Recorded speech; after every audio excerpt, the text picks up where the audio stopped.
Isang magandang umaga, tanghali at gabi po sa ating lahat dyan sa Pilipinas. Sa mga subscribers ko po na sumusuporta sa aking content, maraming salamat po sa mga parents po natin, papananay, tatay, lola at lolo, kapatid, kuya, ay maraming salamat sa suporta na binibigay niyo po sa aking content. Lalong-lalo na po sa ating Panginoong may kapal dahil binibigyan po niya tayo ng wisdom, knowledge, and understanding para makabuo po ng aking content or sa ating content ng update sa ating ituloy sa buhay. Mabuhay ka, Panginoon, at salamat din sa pang-araw-araw na binibigay mo sa amin na pagkain at hindi lamang po yan, kundi maraming salamat din po sa binibigay mo sa amin na buhay na kung saan po ay lahat ng problema ay nalulutasan namin dahil po sa iyo. Dahil nananalig po kami sa iyo at yan po ang aking dasal at pasasalamat po. God bless po sa ating lahat. Umpisahan na po natin ang update sa Kim Pao at iba pang showbiz update ganap po. Update po tayo sa Kim Pao at iba pang showbiz ganap. Ayon po sa aking legit na source po ay umuwi po si Paolo Avellino sa kanilang pamilya sa Baguio sa ngayon dahil nga po namimiss niya po yung kanyang pamilya. At nakikita naman po natin sa kanyang Instagram na kung saan po ay nag-e-exercise siya dun sa mismo sa kanilang bahay sa Baguio po. Lingid naman sa ating kaalaman na si Paolo ay ang isang taga Baguio na artista at pinanganak po siya mismo sa Baguio at ang nanay po niya ay isang Sagada, taga Sagada po. I'm proud to say na taga Sagada din po ako at came from Baguio po. Kaya sa mga taga Baguio po dyan, suportahan po natin ang Kim Pao dahil alam po natin na sila po ang ating mga inspirasyon at nagbibigay ng liwanag at saya sa ating lahat po.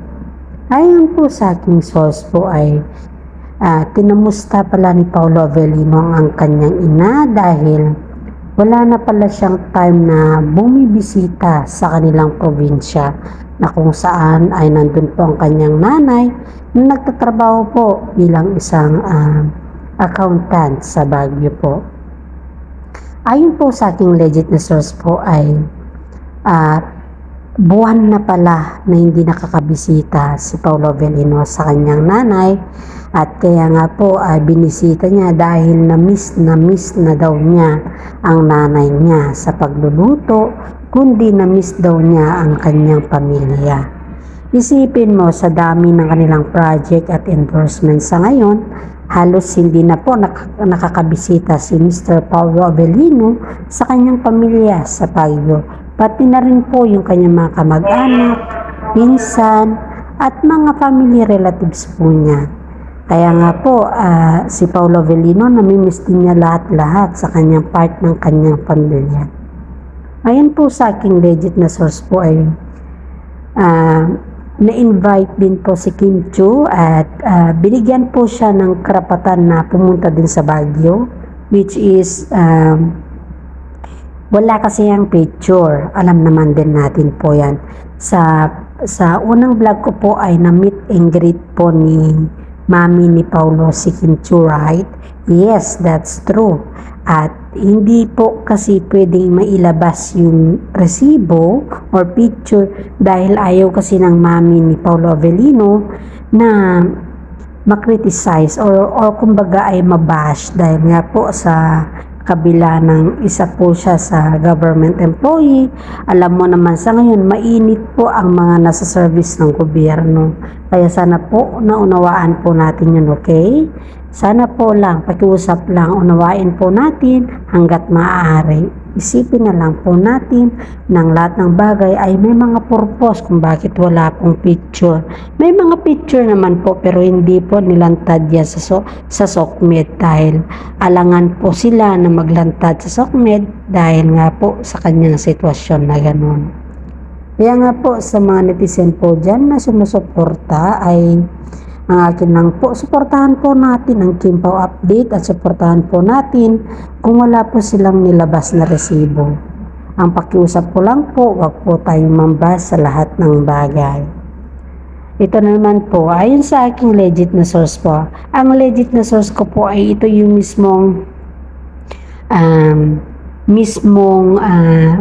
relatives po ni Paolo Avellino.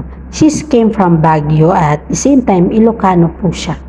Yun po sa akin, sa kakilala ko po. Kasi sabi po niya sa akin na si Paolo Avellino daw dun is nagbibigay daw siya ng mga tulong. Parang kumbaga mga assistant.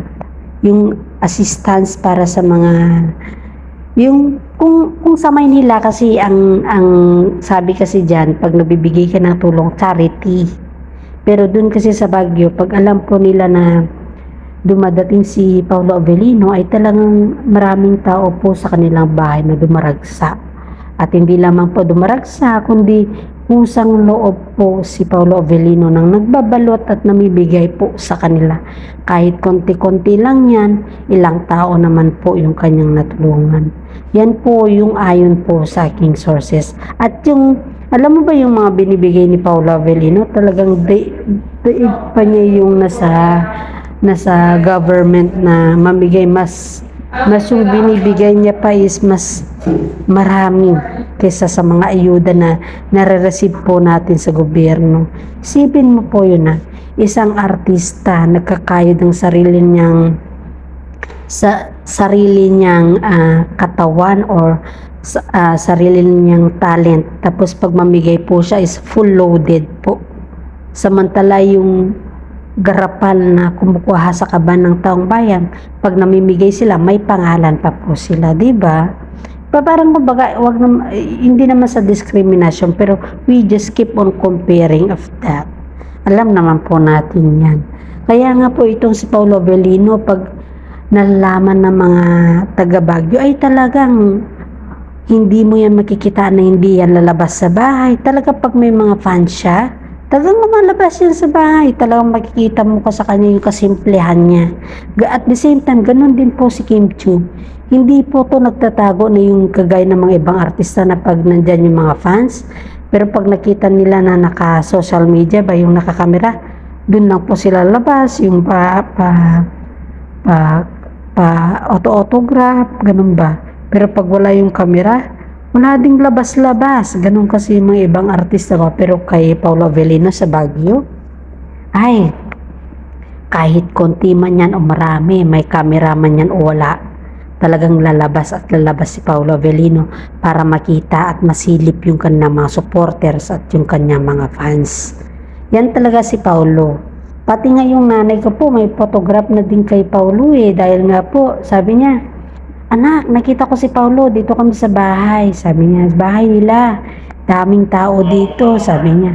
Sabi ko naman, wag ka na munang mag-live ma, kasi alam mo naman, nandyan yung nanay niya, baka mukhaan mo siya, mahirap na kako. Kaya magtutok ka na lang muna observe ka na lang muna kung ano yung nakikita mo dyan at iba-vlog mo, sabi ko sa nanay ko. Kasi nung nakita po niya si Paolo at talagang parang wala siyang sakit na nararamdaman ba. Parang si Paolo po ang healer niya, big pa medicine kumbaga. Yun po yung napansin ko sa nanay ko nung nakita po niya si Paolo Avellino. Ayan po sa aking legit na source po.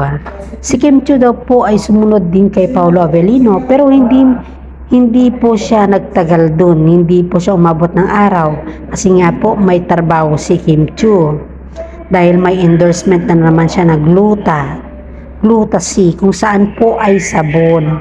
Si Kim Chiu po ay bago po siya nag-endorse ng Gluta, pumunta po muna siya sa Baguio kasi nauna kasi si Paolo sa Baguio Sumunod na lang po si Kim Chiu dahil po sa kanilang toxic na oras kasi. Kaya ang ginawa po ng dalawa ay nauna na po muna si Paolo doon, tapos sumunod na po si Kim Chiu. And then nung sumunod si Kim Chiu, sinundo na po lang ni Paolo sila, parang convoy ba na sinundo, na papunta po sa bahay nila Paolo Avellino, na kung saan po ay doon na nakita nila ang mga love team na Kim Chiu at Paolo Avellino ng personal. Kasi halos lang naman lahat sa atin ay nakikita lang naman natin sila sa mga cellphone or sa mga commercial, sa TV, at hindi po natin sila nakikita sa personal. Kaya po pinagbigyan po sila ni Paolo Avellino para makita po sila ni Kim Chiu ng personal ang kanilang mga fans at makapag-take picture sila ng maayos. Kaya nga po may mga fans po na nag-comment, sabi po niya, "Thanks Pao, laking pasasalamat namin sa iyo dahil kahit papaano nakita po namin si Chinita Princess mo. Sana po talaga Pao at wag mo na yang bitawan dahil nga po siya din nagbigay sa iyo ng blessings. Alam mo naman na mahirap sa ngayon ay ang pagpatuloy ang ibang klaseng performance na kung saan ay sa showbiz ay pag wala kang katambal nababash ka. Bagay na bagay kayo Pao at alam ko naman sa kaloob-looban mo na gusto mo din po si Kim Chiu at kung hindi mo man yan masabi sa personal, edi sabihin mo sa ibang way, sa pamamaraan na alam mo at sa pamamaraan na maayos din kay Kim Chiu at very professional. Salamat Pao at maraming salamat again at God bless po. Kami po ay isang Kim Pao solid kahit anong bashers nila, solid na solid po kami at hindi nyo po kami masisiraan sa lahat ng bagay. Okay, salamat po madam sa inyong comment na yan at alam po natin na napakaganda ang loob mo at napakahusay mo mag-comment. Sana mabigyan ka ng Panginoon ng maraming blessings po gaya ng mga Kim Pao update at saka sa mga Kim Pao din po na supporters po. Ayon po sa aking legit na source po ay si Kim Chiu po ay may bago na naman na endorsement at yun po ay Gluta-C. Ang Gluta-C po ay yan po yung sabon na kung saan po ay ginagamit ng mga artista at mga normal na tao para pangpaputi po at pangpakinis ng katawan. Ay kabilang po na naman si Kim Chiu na endorsement at yan po ay isang malaking tulong po yan kay Kim Chiu dahil po bihira lang po ang nagbibigay ng endorsement ang mga Gluta-C na sabon. Proud na proud po ako kay Kim Chiu dahil nga po kahit anong product yan ay tinatanggap, kahit maliit man ang kita ay tinatanggap. Wala po siyang inaatrasan sa lahat ng bagay po. Kaya Kim, gusto kong tularan ka sa mga pamaraan na yung mga ugali mo. Sana wag kang magbago at isipin mo lahat yung mga fans mo at ang tambalan nyo. Wag ka nang makipagtambal po kay Gerald Anderson sa si Zian Lim. Dahil nga po alam naman din natin ang nakaraan mo sa kanila ay napakahirap at napakasakit. Kaya nga po sa atin dito ay sana ay magustuhan nyo po ang aking vlog tungkol sa aking Kim Pao update. Comment nyo lang po dito kung ano po yung comment nyo at paki-like, subscribe at share po ang aking update. Ayon po sa aking legit na source po ay pinuri ng isang direktor si Kim Chiu dahil nga po sa ganda ng loob niya na, di ba yung naalala niyo po ba yung tinulungan ni Paolo Avellino na isang staff at the same time pala nung tumulong pala si Paolo Avellino sa isang staff, ganoon din pala si Kim Chiu, may tinutulungan din pala siyang 4 na staff. Parang kumaga may every time na walang-wala pala yung mga staff na yun. Kay Kim Chiu pala sila lumalapit. Ayun po yung sa aking legit na source. Kay Kim Chiu pala sila lumalapit. Hindi lang kasi yan na isa sa publiko ni Kim Chiu dahil alam naman po natin na pag isinapubliko mo kasi ang tulong mo, baka sabihin na naman ng mga ibang tao na bakit kailangan ba pag tumulong ka nasa sokmed lahat, di ba? Mababash po na naman si Kim Chiu pag ganun kasi Kaya ang inisip po ng mga ibang tao ay hindi na kailangan na sabihin pa sa publiko yan. Dahil nga alam naman din natin kahit magandang ginawa mo sa kapwa mo, may mga tao talaga na nangbabas sa'yo. At kapag alam naman nila na medyo mataray ka ng konti, talagang ibabas ka nila kaya hindi mo tansyado at templado ang ulo ng mga tao. Paminsan-minsan ba sa mga bashers ba? Mas tinitignan kasi nila yung pangit na ginawa mo kaysa kagandahan na ginawa mo. Yan kasi yung mga bashers sa ngayon.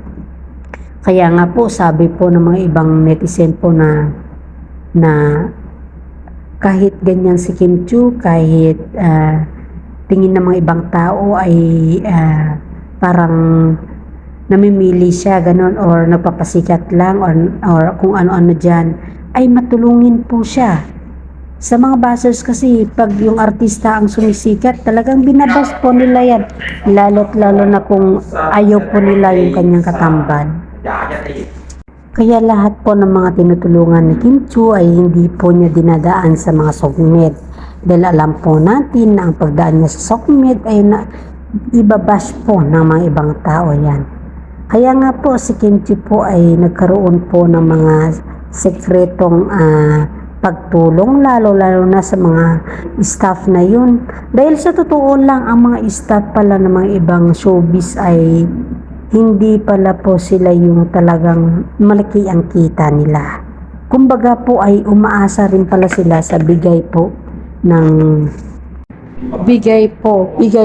mga ibang artista na parang pabonus po. Kasi ang sabi po ng mga iba, mga staff po ay hindi masyadong malaki po yung kanilang kita. Ang pinakamalaking kita po dyan ay yung mga artista at yung mga director at management po.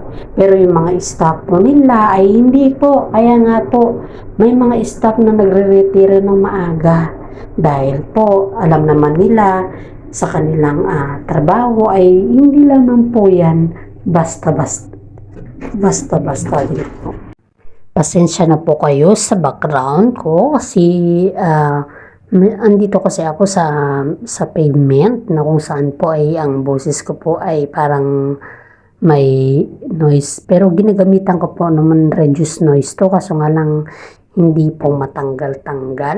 Kaya ipagpaumanhin po ninyo ang aking boses sa aking pagko-content kasi dumadaan kasi po ako dito.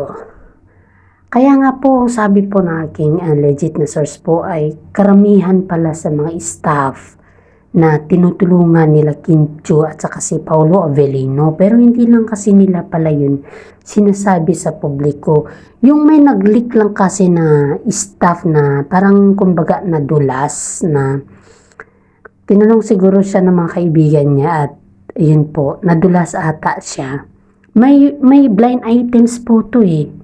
May blind items po to pero hindi lang kasi nabanggit yung pangalan ng aktor at saka actress na kung sino yung staff na kanilang tinutulungan habang sila po ay nasa industriya.